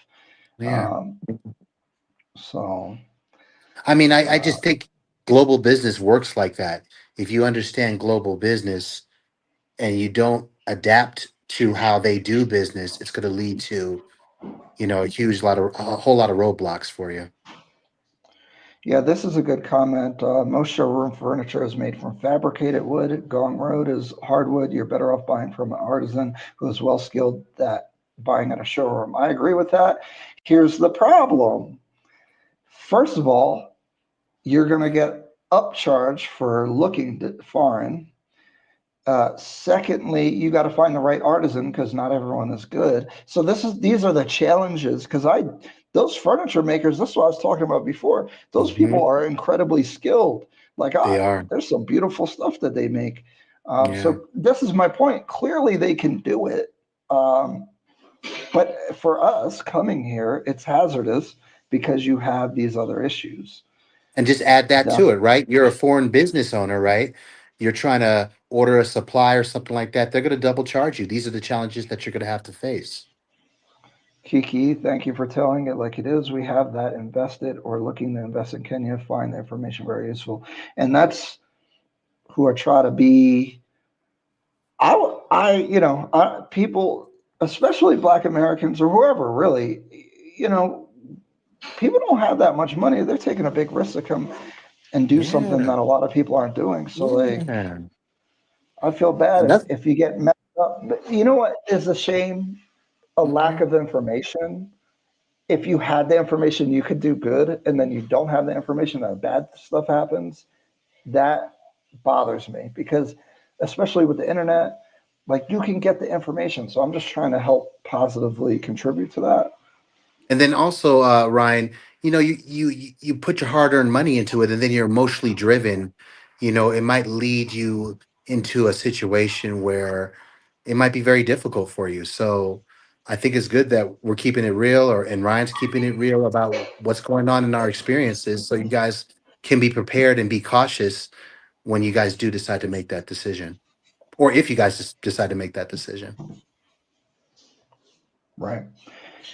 This is a cool question. It makes me think about this concept that's been in my mind. I've talked about it before. Maybe I'm generalizing, stereotyping, but I think one of Black American strengths is in sports, media, and entertainment. Why not have basketball scouts agencies link with the grassroots? I think grassroots. I think that's a good idea. Former basketball players, they could come make an academy. probably some of these kids could get in the NBA. Plus, you have like South Sudanese refugees here. They're super tall, and their team is really good. There's a lot of like sports development that could be done. Okay, here's some criticism for the Black Americans. We're not that good at like we are good at like the sports, but the business side we're still a little behind. But it is a good idea, I think. That's actually, and I had that concept with the football because clearly Kenya has athletes, but I noticed that there's not that many national team players that play in the big league, in the big five, European leagues or throughout the world. And I think there's probably a lot of kids with a lot of talent and ability and athleticism and all that stuff. Oh yeah. What they need is the infrastructure, the scouting networks, uh, to be able to make it right. So that having some kind of boarding school concept with the football training and the network could, I think that's really cool for somebody, especially somebody with a lot of experience in that field. I'm not that experienced in it, but just generally knowing how football, I'm saying soccer, but football works, I think is an opportunity. And it would give kids opportunity because once you start making money with that, basically selling contracts and getting the kids to Europe or wherever to play in the big contracts, you would have a lot of money to be able to reinvest and have schooling as part of it. So I think that would be a really cool project, something that might be in the future, maybe one day, but I'd have to link with the right people to do it. But it seems like an opportunity that would be really helpful for the youth, especially. And you saw that even with Kenya going deep in the tournament. I mean, there's a lot of talent here and a lot of backing. When I mean, the Kenyans really backed the football team here immensely. So there is a lot of talent here if you know how to kind of like nurture it, develop it, and I think Yeah, football because would definitely be amazing. they're playing on like dirt fields and stuff. So if you get the proper equipment and stuff like that, it gives you Exactly. much more of an opportunity so you don't get Imagine injured giving the right or you can play resources. properly. Exactly. Yeah. Exactly. So I think even as like a semi nonprofit type of thing, I don't know. There's a lot of cool opportunities, and it's really attractive to me to like give youth more opportunities or avenues to pursue that. That should be a path, you know. Mhm. So you're being honest and respectful. People are just being emotional trolls. Here we go with this J Rillo stuff. I talked about it earlier. Um, we're not really on that time, to be honest. Mhm. Yeah, this discussion is not about that Yep. because he's pandering to y'all. Trust me, when Austin leaves, he's going to tell people. I think he wanted to move here if he didn't like it. And honestly, the sentiment of what he says, I agree with. I always say this. I agree with the sentiment. He adds extra spice on it or whatever, but whatever. Africa is the future. I agree. I agree. Um, why is Austin such a big topic, man? See, man, I don't know. I see when he's done a good job. Don't lick the boots of these foreigners too clean. We also should develop in our own way.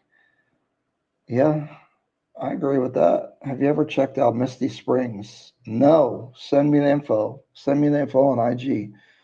In general, Austin is liked. I think so. I think And so for good too. reason. Yeah. You guys, like, I could have criticism, but overall, what he's done is pretty incredible, to be honest. So, Especially at his gotta, age. Especially at his age. There's not a lot he of just people at risked his it age all. that accomplished as much as Austin. Not yeah. So that's definitely commendable. Definitely. I meant to write that their countries weren't built overnight. Yeah, that's the other thing. These countries are um, independence in the 60s, pretty much. So I get it. I have no kids. I'm in university. Hey, I'm late. What I miss? What up? Just be Jackson member. I wish I had my soundboard. Um, I'm not licking their boots. In fact, I've spoken out against this whole diaspora relocation thing. However, if useful advice is being given to you, humble enough to take it, okay. That's kind of what we're talking about too. Like, I think there's this romantic idea about moving to Africa in general, especially Hmm. for Black Americans. And we got to talk about the challenges because some people are crashing out. Did you see the lady who said Ghana didn't have no snacks? I didn't even see that. She Wow. was complaining. She was like, "Ah, everything's terrible. They don't even have snacks." So I was like, "Oh my God."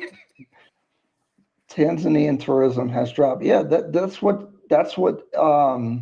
closing down your country is going to do. Um, Not to say you can't have rules, like the U.S. is now taking immigration more seriously and stuff. So I get it, but you could go to the U.S. and start a business as a foreigner pretty easily without paying a lot Hmm. if you can get to Hmm. the U.S. To be honest, Yeah, that's just the if you can get through the problem. doors, pretty much. Yeah, That is a problem. I understand. that's the problem. Um, oh my God, these guys fighting about Austin is crazy. You can't tell me that you don't find good sense in what they're saying. You can't lie to me that you have never been frustrated by the way some of our people work. We're not saying we're stuck in our ways. Question is, have there been any improvements when you give the fundis feedback? There's this, I think this is the other, see, now I'm going to generalize and make everyone upset again. There is the short term thinking mindset because, like, you're trying to squeeze every dollar out of me for the least amount of work. But now I could refer, like, if you came and did a good job, there's a whole bunch of other people that need stuff that I can refer you to, and I'm sure they'll pay a premium if they know you do a good job to whoever was talking about how much people are getting paid. Foreigners, I don't think we have mind paying more in general, to some degree, especially if you know it's going to get done well here. So I don't think they're very receptive to feedback, and I think they don't care. They just look at how much money they were able to get out of the situation, and it doesn't occur to them to think longer than that. That's my perception of a lot of the people. Not everybody is like that. Like Kai and I, we kind of have this thing that we've been saying is work with the people that get it.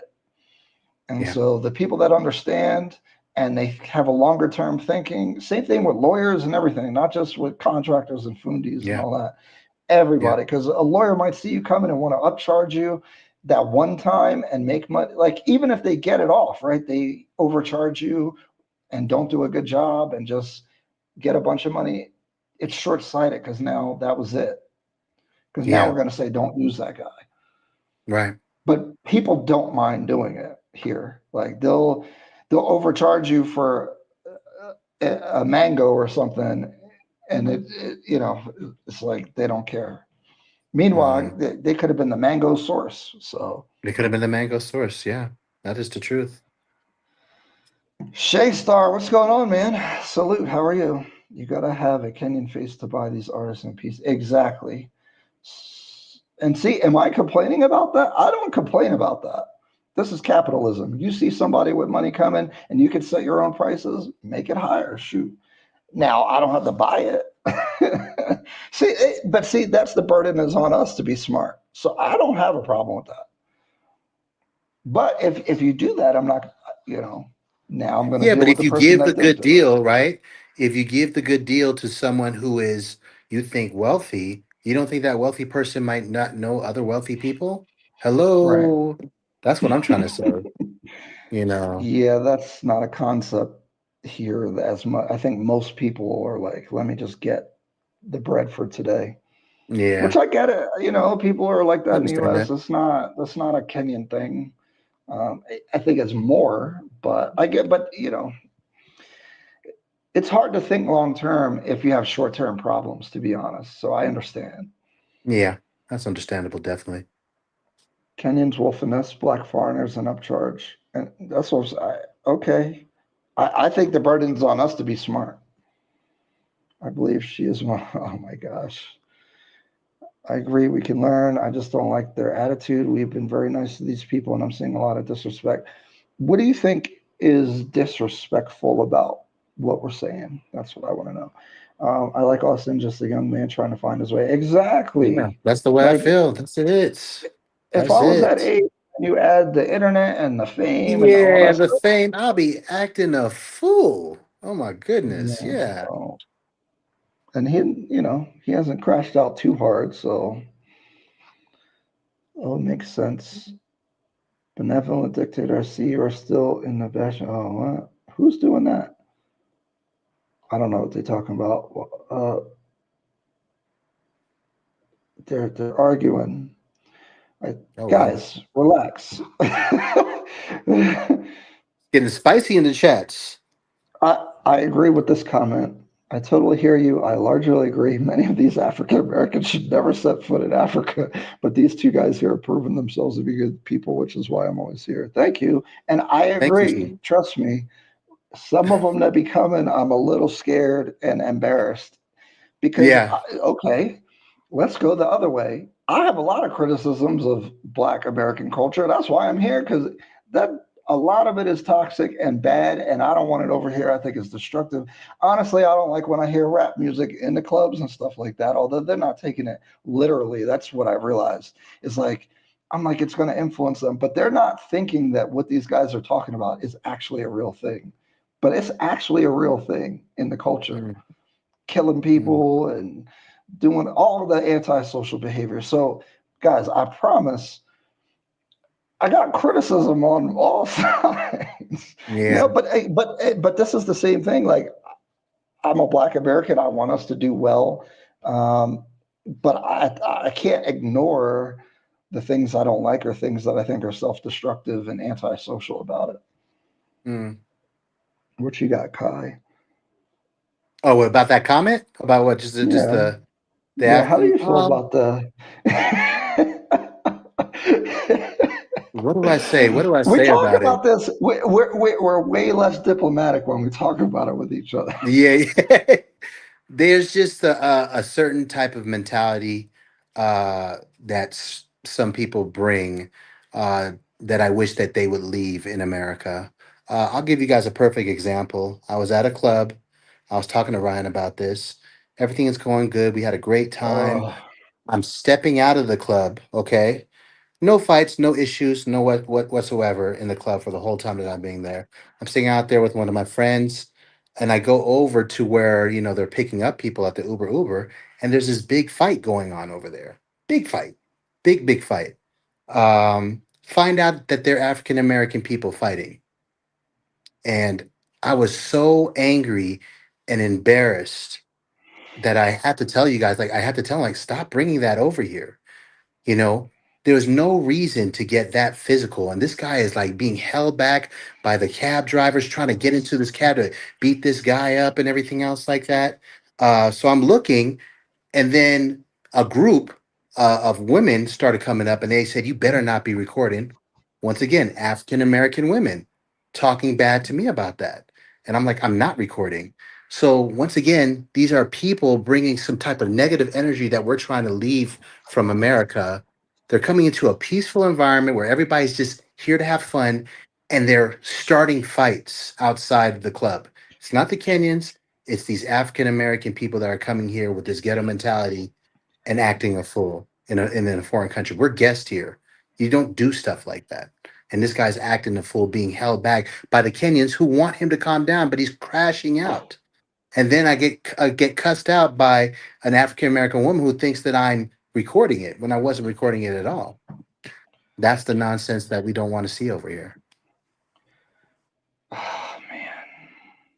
Yeah, we Not really the Kenyans see. fighting; Okay. it's just African Americans fighting outside. I couldn't Well, believe I've it. been out a lot. I really can't even imagine a situation where you would be fighting with Kenyans because they're not really trying to Exactly. like. Americans are the ones that be fighting. Even when I was in the military in Germany, we the ones fighting. That's usually so. This comment, you sound xenophobic towards Black Americans. Imagine saying Kenyans shouldn't. But guys, I do have to acknowledge there is an element of Black Americans that I promise you don't want. Just like there's Kenyans that there's probably an element, but it's a good amount to be honest. I think like they should stay over there. But at the same time, I love my people. At the same time, want us to do better. But You got to call out the bad stuff too. Yeah, exactly. The chat is hilarious. What a wild week in the Kenyan social media space. It has been. And see, like now everyone's piling on to it. Yuck. We're trying to stay out of that. What is his name? The margins in restaurants are also very small. I wonder what the Yeah. margins are in here.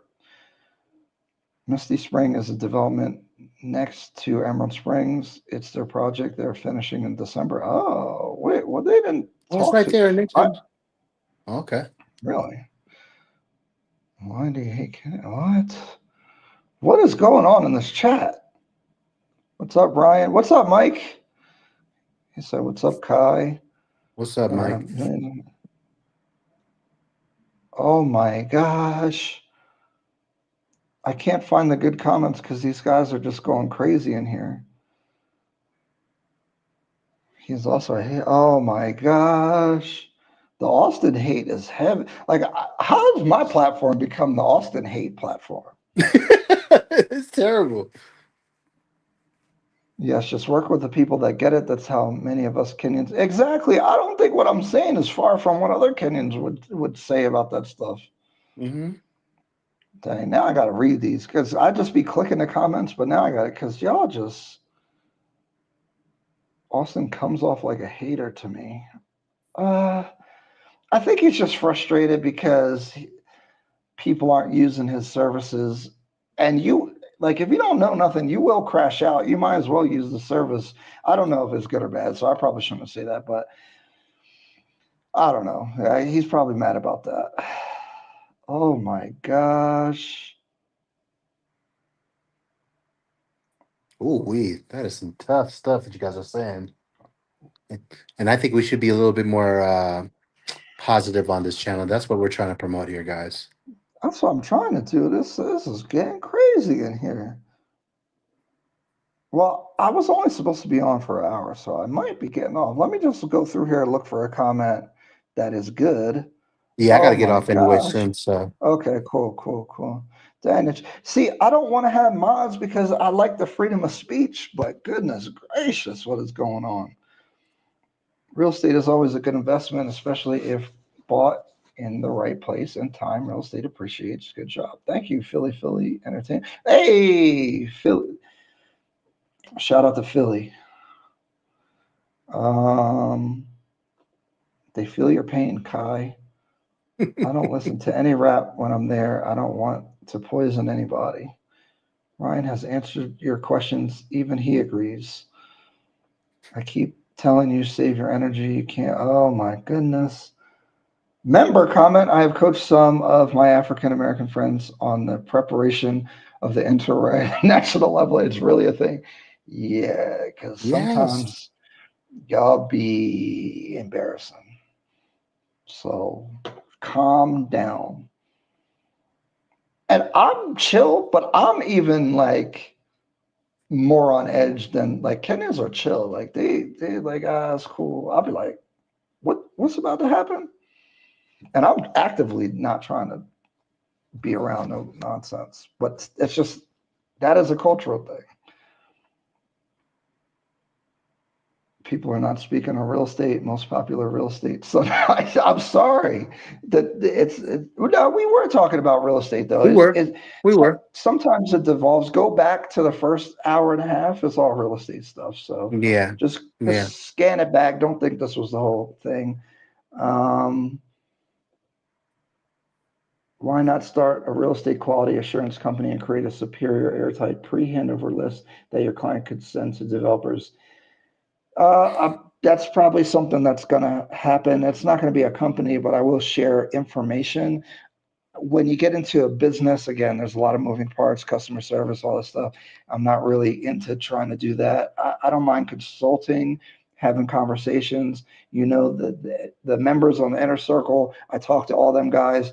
I've been doing contract reviews with people. I'm not a lawyer, but I will give you best practices, things to look out for. That's going to go into the guide. I'm going to be sharing more information. My concept is to arm you guys with the information and let you be your own advocate, because as we discussed earlier, being your own advocate is like even if you have the best team, you need to be your own advocate here. I'm exploring ideas of working with some of the companies here that do some of this type of stuff, and maybe we can refer you guys over to them. So that's kind of my thoughts on that. Mhm. Oh, Philly Entertainment says he takes shots. I don't know if he. I haven't. I don't think I so. haven't felt like it's at me. He might not think real estate's a good thing. I don't know. That's You know, it. Yeah, that's the way I kind of feel. I have I will always, if I don't know the intent or like if I don't know something, I'm gonna fill in the blank with positive stuff until I know that you have a problem with me. Like I'm not And gonna and interpret what you're saying negatively because it might just no, be what you're saying.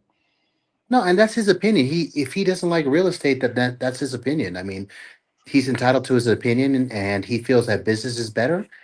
Godspeed with that. I think that that's his opinion. You got to respect it. And I'm not personally offended if you don't like real estate. That's stupid, you know. Nah, So nah, I can't sit there and get offended by that. Epic Tales, I'm sorry. He says, Mr. Real Estate Talk, today was not a good day in the chat. Sorry, guys. Yeah, no, we might, maybe we'll address moderation. Um, my free speech platform is, I guess maybe as it gets bigger, it's going to be kind of like that. And also, I think there's been some toxic social commentary going on the last 2 weeks. So it may be attracting a different audience. If you're on this channel talking about us, I think this is for you. All right, guys, we'll do better next time. The first hour and a half was fine. It gave you what you normally expect. I apologize if it went a little off the rails. I'm new to this stuff, and I'm usually try to keep stuff open for dialogue because some of these social things that we talk about is relevant. We want to keep it on the business, or at least have some couth about the way we talk about it. Have some class, be gentlemanlike, be kind, respectful. Respectful, all that. Mhm. Yeah, yeah. So, anything else from you, Kai, before we sign off?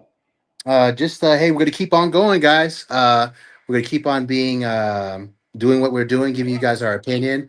I hope that you guys enjoy it, and we'll talk to you guys soon. Sounds good. Appreciate you for hopping on. I'm gonna get out of here. Guys, I All right, promise guys. I'll fix the chat situation. Maybe I don't want to ban people though. My time people out. I don't know. I'll figure out how to do the moderation. I'll do some research on best practices because I don't want to derail the people here for good stuff because I'm not here for the nonsense either. A little bit, a little, I'm like, I don't agree with Mark Lamont Hill, but he's on the Joe Budden podcast. I remember way back in the day, he was like, I want to talk about socioeconomics, but sometimes I want to talk about love and hip hop. I'm like that. So a little bit, but it kind of is too much for y'all, I could tell. So we'll get it together. But I appreciate you guys. Yeah, Ryan and Kai, I think you should start consulting business and focus on quality of end products. Yeah, sounds good. Yeah, because they're having too much of a fight in there. That's just I can't even go through the comments and see who's talking about. Like I want to, because we always talk. It's a conversation, and you guys kind of lead where we talk about real estate and business, and so I see that the chat got a little crazy. But yeah, C. Griffin wasn't reading. Yeah, yeah.